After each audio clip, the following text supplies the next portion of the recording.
प्रणाम दोस्तों, आज की वीडियो में आपका बहुत बहुत स्वागत है। आज का हमारा चर्चा का विषय रहेगा राहु ग्रह कि ऐसे कौन से रहस्य हैं राहु ग्रह के जो आपको जानने जरूरी हैं। राहु ग्रह किन किन चीजों का प्रतिनिधित्व करता है।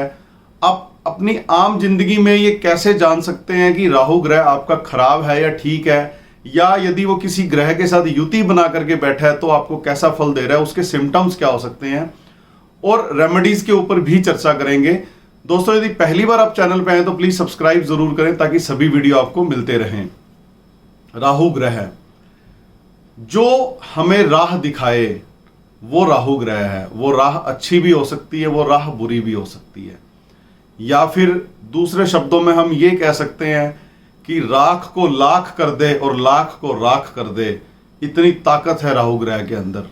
जिस ग्रह के साथ ये बैठ जाएगा उस ग्रह के सारे कारक तत्व अपने अंदर ले लेगा और फिर अपने तरीके से उस ग्रह को चलाएगा, अपने तरीके से आपकी कुंडली के अंदर या आपके जीवन के अंदर आपको रिजल्ट देना शुरू कर देगा।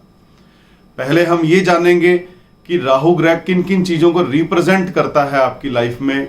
जब तक आप उसको नहीं समझेंगे तब तक आप अपने लाइफ के सिम्टम्स को पकड़ नहीं पाएंगे कि क्या राहु ग्रह आपका खराब है या ठीक है।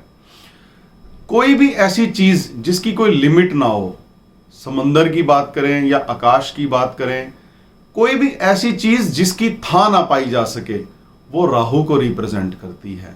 आपके जीवन में ऐसी कितनी घटनाएं होंगी जिसका आपको कभी एंड ही पता नहीं लगेगा, या ना तो शुरू का सिरा पता लगेगा ना अंत का छोर पता लगे। वो सारी घटनाएं, वो सारी चीजें हमारे जीवन के अंदर राहु ग्रह रिप्रेजेंट करता है।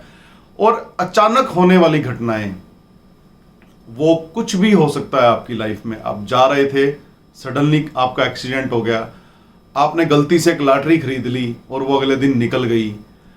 आपको पता ही नहीं आपके पास पैसा कहां से आ रहा है, या आपको पता ही नहीं आपका पैसा कहां जा रहा है। आप समझ ही नहीं पा रहे अपनी लाइफ के अंदर, और जो हो रहा है सडन हो रहा है, एकदम से हो रहा है। कल तक सब कुछ बिल्कुल ठीक था, आज सब कुछ गड़बड़ हो गया, या कल तक सब कुछ खराब चल रहा था, आज एकदम से कोई ऐसा आपके जीवन में आया जिसने आपके जीवन की राह बदल के रख दी। ये सारी घटनाएं राहु ग्रह को रिप्रेजेंट करती हैं। आपका लाइफ के अंदर मटेरियलिस्टिक वर्ल्ड को राहु रिप्रेजेंट करता है। मटेरियलिस्टिक वर्ल्ड के अंदर लग्जरी जो हाई एंड लेवल की हैं, बड़ी बड़ी गाड़ियां, बड़े बड़े बंगले। देखिए, लग्जरी शुक्र ग्रह भी रिप्रेजेंट करता है, पर शुक्र ग्रह साथ में सेटिस्फैक्शन भी देता है।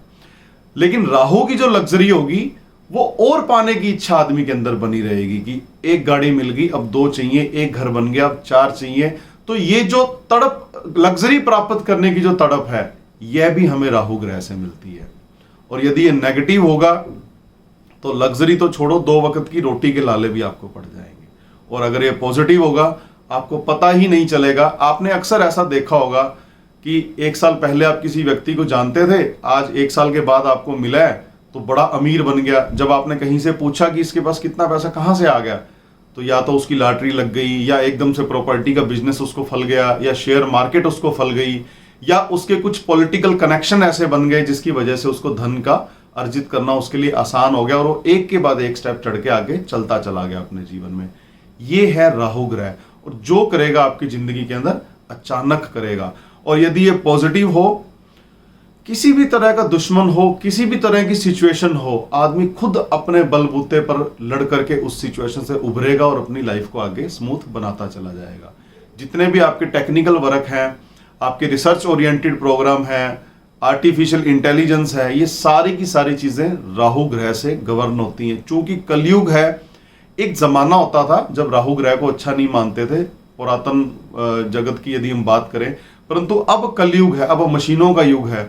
हर जगह पे इस्तेमाल होने वाला जो इलेक्ट्रॉनिक इक्विपमेंट्स हैं, जो आपकी बड़े लग्जरी से जुड़ जाते हैं, वो सारे के सारे राहु ग्रह उसको रिप्रेजेंट करता है। वो अगर यदि खराब होगा, वही खराब इलेक्ट्रॉनिक सामान आपके घर में नेगेटिव एनर्जी फैला रहे होंगे। आप चेक करके देखिए, बहुतों को तो बेड के अंदर ऐसा सामान मिल जाएगा जो इलेक्ट्रॉनिक का होगा, यदि वो खराब अवस्था में पड़ा है, वो यूज नहीं हो रहा है, तो वो राहु ग्रह की नेगेटिविटी आपके घर में फैला रहा है। और यदि हम दिन के समय में इसको डिवाइड करने का प्रयास करेंगे, जब शाम होती है, सूर्य अस्त होता है, और रात होने से पहले का समय जब हल्का हल्का दिन रह जाता है, वो ग्रह राहु को रिप्रेजेंट करता है। और आपने देखा होगा जितने भी बड़े भोग विलास के जो कार्य हैं वो सारे के सारे रात में होते हैं, चाहे वो डिस्को हो, कोई भी कार्य हो, सारा जो भी भोग विलास से जुड़ जाएगा वो सारा कार्य रात को ही सदा किया जाता है, क्योंकि रात के समय राहु ग्रह और शनि ग्रह का आधिपत्य होता है रात के ऊपर। और लोहे को लगने वाली जंग भी राहु है, अर्थात अगर ये चाहे तो टनों के टन लोहे को भी खराब कर सकता है। ये ग्रह है राहु, आपकी जिंदगी को उलट पुलट करके रख सकता है राहु ग्रह। और अगर मंगल और शनि कुंडली में कहीं भी पॉजिटिव हो और इकट्ठे बैठे हो, तो राहु ग्रह किसी भी भाव में बैठा हो, हर क्षेत्र में आपको ये पॉजिटिव फल देगा। और उसके विपरीत यदि कुंडली के अंदर सूर्य और शनि इकट्ठे बैठ जाएं, तब राहु ग्रह कहीं भी बैठा हो, चाहे किसी अच्छे भाव में भी बैठा हो, अच्छी राशि में भी बैठा हो, तो वो आपको नेगेटिव ही फल देगा। आपको रेमेडीज उसकी करनी पड़ेगी, नहीं तो लाइफ आपकी शून्य बनती चली जाएगी। अगर वास्तु में हम डिस्कस करेंगे, साउथ वेस्ट के कॉर्नर को राहु ग्रह रिप्रेजेंट करता है। साउथ वेस्ट के अंदर राहु ग्रह का वास होता है और यही जो एरिया है वो पितरों का एरिया भी माना जाता है। तो आप स्टेबिलिटी यदि आप लाइफ में चाहते हैं, जब तक राहु ग्रह पॉजिटिव नहीं होगा, अर्थात आपके घर में जब तक साउथ वेस्ट का कॉर्नर बढ़िया नहीं होगा, तब तक राहु ग्रह पॉजिटिव नहीं होगा और आपको पितरों का आशीर्वाद भी नहीं मिल पाएगा। आपके दिमाग की हरकतें, जो एकदम से चलते चलते विचार आ जाता है आपके दिमाग में, जो दिमाग का भूचाल होता है, उसको राहु ग्रह रिप्रेजेंट करता है। और अगर ये पॉजिटिव होगा तो आप हमेशा काम रहेंगे, हर सिचुएशन से ठंडे दिमाग से निपटना शुरू कर देंगे। और जब ये नेगेटिव होगा, उलझते चले जाएंगे, एक के बाद एक मुसीबत आप खुद अपने लिए खड़ी करते चले जाएंगे। जितनी भी एकदम से पैदा होने वाली बीमारियां हैं, झगड़े हैं, ये सारी की सारी चीजें राहु ग्रह को रिप्रेजेंट करती हैं।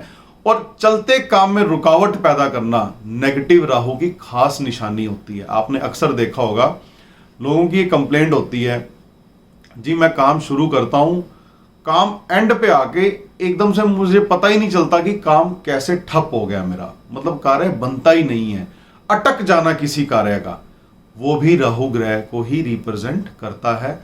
और कोई ऐसा व्यापार जो एकदम तेजी से ग्रो कर रहा है, वो भी राहु ग्रह को ही रिप्रेजेंट करता है। या जब तक राहु पॉजिटिव नहीं होगा, तब तक कोई भी व्यापार अपनी स्पीड से ग्रोथ नहीं कर पाएगा। आपके हाथ के नाखून यदि अच्छी कंडीशन है, तो भी राहु ग्रह आपका पॉजिटिव हो सकता है। वहीं उसके विपरीत यदि आपके हाथ के नाखून आपको बड़े रखने की आदत पड़ गई, उनमें मैल जमा रहती है, तो भी राहु ग्रह आपका नेगेटिव होना शुरू हो जाएगा। और यदि पामिस्ट्री की बात की जाए, तो ग्रिल का निशान, कुछ लाइनें ऐसे होंगी, कुछ लाइनें उसके ऊपर ऐसे उसको कट कर रही होंगी, ये आपके हाथ में जहां पर भी है, वहां पे उस पर्टिकुलर उस ग्रह के ऊपर, हाथ के उस पर्वत के ऊपर राहु ग्रह का पूरा प्रभाव होगा। और ये रूटीन लाइफ में भी उसका जरूर आपको देखने को मिलेगा। अब हम बात करेंगे कि जब ये दूसरे ग्रहों के साथ मिलता है, चाहे वो दृष्टि संबंध हो, चाहे वो उसके साथ युति बना करके बैठा हो, और कभी कभी दशा प्रत्यंतर दशा में भी वो इकट्ठे हो रहे होते हैं, और कभी कभी गोचर में भी वो दोनों ग्रह इकट्ठे हो रहे होते हैं। राहु के साथ जब कोई ग्रह अटैच होता है तो कैसा फल देता है? जब सूर्य के साथ ही अटैच होगा, जब सूर्य और राहु इकट्ठे होंगे, तो सूर्य ग्रह को ग्रहण लग जाएगा। तो यदि वो नेगेटिव कंडीशन में हुआ, तो आए दिन कोई ना कोई आपको नोटिस सरकार की तरफ से आता रहेगा, कोई ना कोई ऐसी परेशानी में आप फंस जाओगे जो सरकार के द्वारा पैदा की गई होगी, किसी ना किसी मुकदमे में उलझ जाओगे। और ऐसा मुकदमा होगा वो, या ऐसा कोई केस होगा जिसमें आपकी अपनी कोई गलती नहीं होगी। और यदि ये राहु ग्रह पॉजिटिव हुआ, तो आपका कितना ही बड़ा केस चल रहा हो, कितना ही बड़ा मुकदमा हो, अंत में वो आपके फेवर में पक्का आ जाएगा। तो जब सूर्य के साथ मिलेगा, तो सूर्य को ये ग्रहण लगाता है, सरकार से होने वाले लाभ आपको रुक जाते हैं। और जब ये ग्रह चंद्रमा के साथ अटैच होगा, या चंद्रमा के सामने बैठा हो, चंद्रमा के साथ बैठा हो, आपकी कुंडली में जहां पे चंद्रमा है वहां पे गोचर कर रहा हो, आपकी मानसिक शांति को भंग करेगा। लेकिन थोड़ा सा राहु चंद्रमा के साथ खुद भी एक तरह से आप कह सकते हैं कि शांत हो जाता है। लेकिन राहु ग्रह शांत हो जाएगा, पर चंद्रमा को ये डिस्टर्ब करके रख देगा। तो आपको कभी ना कभी बीच बीच में, महीने में 2-4 दिन आपके ऐसे निकलेंगे कि आप मेंटली थोड़ा सा खुद को अपसेट फील करेंगे। तो उसके लिए भी आपको रेमेडी कोई ना कोई करनी पड़ेगी। और जब ये ग्रह बृहस्पति के साथ जुड़ेगा, तो दो दुनिया के अंदर ऐसा माना जाता है कि 2 वर्ल्ड होते हैं, एक स्पिरिचुअल वर्ल्ड और एक मटेरियलिस्टिक वर्ल्ड। तो आप इन दोनों में संतुलन नहीं बना पाओगे। आप ना तो मेडिटेशन अच्छे से कर पाओगे, स्पिरिचुअलिटी में जा पाओगे, ना आप मटेरियलिस्टिक वर्ल्ड को अच्छे से भोग पाओगे। तो दोनों चीजें आपकी असंतुलित होने लगेंगी।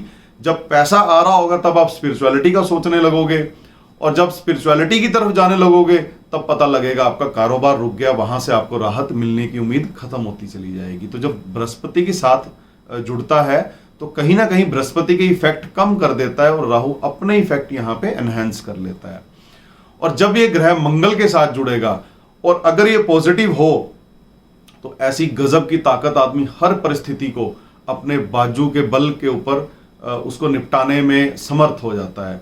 और यदि ये नेगेटिव होगा तो ऐसा व्यक्ति आ बैल मुझे मार वाली परिस्थिति उसके साथ हो जाएगी, दूसरों के फटड़े में टांग अड़ा करके अपना नुकसान करना शुरू कर देगा, या ऐसा हाथी जो कुचल के अपनी सेना को ही नष्ट करना शुरू कर देगा। और जब ये ग्रह शनि के साथ जुड़ेगा, अगर पॉजिटिव हो तो इतना जबरदस्त पॉजिटिव कि अपने साथ साथ दूसरों के भी दुख हरने की क्षमता रखता है। और अगर ये नेगेटिव हो तो इतना ज्यादा जहरीला, अपनी जिंदगी में तो उत्पात मचाएगा ही मचाएगा, दूसरे की जिंदगी को भी नरक करने का प्रयास करना शुरू कर देगा ऐसा व्यक्ति। आपने देखा होगा ऐसे कुछ लोग होते हैं कि खुद का कुछ बने ना बने काम दूसरे का भी बिगाड़ने पे तुल जाते हैं। तो राहु शनि की जब नेगेटिव युति होती है तो इतना तक ग्रंथों में कहा गया है कि ऐसे व्यक्ति को कोई प्रेत बाधा तक हो सकती है अगर ये नेगेटिव फॉर्म में होगा। तो रेमेडीज करनी बहुत जरूरी है अगर ये दोनों ग्रह आपके इकट्ठे बैठे हों। जब ये शुक्र के साथ जुड़ेगा, लग्जरी को पाने की चाह इतनी आपके अंदर पैदा कर देगा, आप किसी भी हद तक जाओगे लग्जरी को प्राप्त करने के लिए। और यदि ऐसे में आपने अपना चरित्र संभाल के नहीं रख पाए तो बदनामी का कारण भी ये कभी कभी बन जाता है। राहु शुक्र की जब जब युति होती है, आदमी को सिर्फ एक ही चीज पे फोकस करना होता है, अपने चरित्र को गांठ बांध के संभाल के रखना होता है, तो सारी चीजें उसकी पॉजिटिव होती चली जाती। कभी कभी घर में पत्नी के अंदर, और यदि किसी फीमेल की कुंडली में राहु और शुक्र इकट्ठे हो तो अपनी सास के से उसकी नहीं बनती, और अगर जेंट्स की कुंडली में इकट्ठे हो तो पत्नी के साथ भी कभी कभी नहीं बनती। तो उसके लिए भी आपको रेमेडी जरूर करनी पड़ेगी।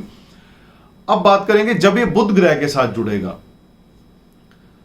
या तो ऐसा व्यापारी बना देगा आपको जो जीरो से कब हीरो बन जाए पता नहीं। अगर ये पॉजिटिव है, कुंडली के पॉजिटिव भाव के अंदर ये मौजूद है, मान लीजिए 6 के अंदर मौजूद है, 4 के अंदर मौजूद है, 3 के अंदर मौजूद है, तो आदमी को टॉप का बिजनेसमैन बना देगा। आपने एक स्टोरी सुनी होगी कि एक एनर्जी ड्रिंक आता है रेड बुल के नाम से, उस कंपनी का काम नहीं चल रहा था, तो उस कंपनी के एक एम्प्लॉय ने दिमाग लगाया, उसने क्या किया, खाली कैंस की बोतल पूरे बाजार में फिकवा दी। लोगों में ये मैसेज गया कि इसकी कंजप्शन इतनी ज्यादा है, तो उसको देख करके उनकी बाइंग बढ़ गई, उनकी सेल बढ़ गई।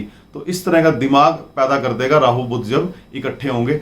और यदि ये नेगेटिव होंगे तो अच्छा खासा चलता बिजनेस का बेड़ा गर्क हो जाएगा, आग की घटनाएं होंगी, दिमाग खराब होगा, खुद ही आदमी अपना नुकसान करने लग जाएगा, डिसीजन गलत होने शुरू हो जाएंगे व्यक्ति के। तो इस तरह से राहु जब जब दूसरे ग्रहों के साथ जुड़ेगा ऐसा वो परिणाम आपको देने शुरू कर देगा। अगले वीडियो में हम बात करेंगे कि आप अपने रूटीन जिंदगी में कैसे पहचान सकते हैं कि राहु ग्रह आपका पॉजिटिव है या नेगेटिव है, और उसकी रेमेडीज क्या कर सकते हैं। जब आपको ये सिम्टम पता लग गए कि राहु ग्रह आपका नेगेटिव है तो आप उसकी रेमेडीज क्या कर सकते हैं। यदि दोस्तों सब्सक्राइब नहीं किया तो प्लीज सब्सक्राइब जरूर करें ताकि सभी वीडियो आपको मिलते रहें। हमारे अंक शास्त्र के और ज्योतिष के दूसरे काफी सारे वीडियो अपलोड हो चुके हैं, आप उनको भी जरूर देखिए ताकि आप अपनी लाइफ से उसको रिलेट कर सकें। इजाजत दीजिए, जल्दी मिलते हैं नए वीडियो में नए टॉपिक के साथ। नमस्कार।